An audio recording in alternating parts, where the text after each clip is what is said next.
Hello दोस्तों, राधे राधे। मैं हूं संगीता यादव। अपने यूट्यूब चैनल पे आप लोग का स्वागत करती हूं।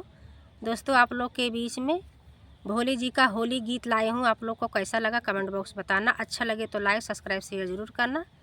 धन्यवाद। मैया पार्वती भैली लाले लाल, होलिया महादेव खेले। भैया मैया पार्वती भैली लाले लाल, होलिया महादेव खेले। देव खेले हो महादेव खेले, देव खेले महादेव खेले। मैया पार्वती भैली लाले लाल, होलिया महादेव खेले। खूबे उमंग भइल बाटे फागुन मास में, होली मिलन होख ताड़े कैलाश में।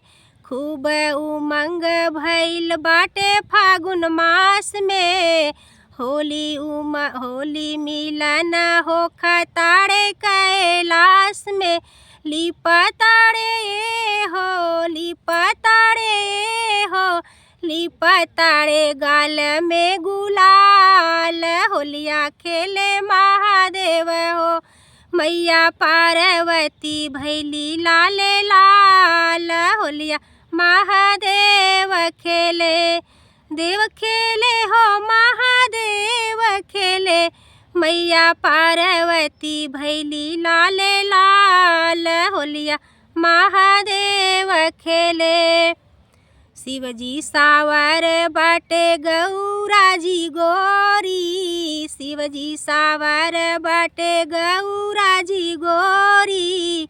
रंग अबीर में सोहेला दोनों जोड़ी, रंग अबीर में सोहेला दोनों जोड़ी।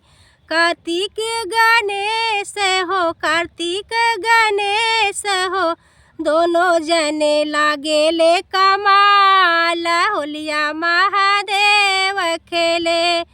कार्तिक गणेश हो, कार्तिक गणेश हो, दोनों जने लागले कमाल, होलिया महादेव खेले।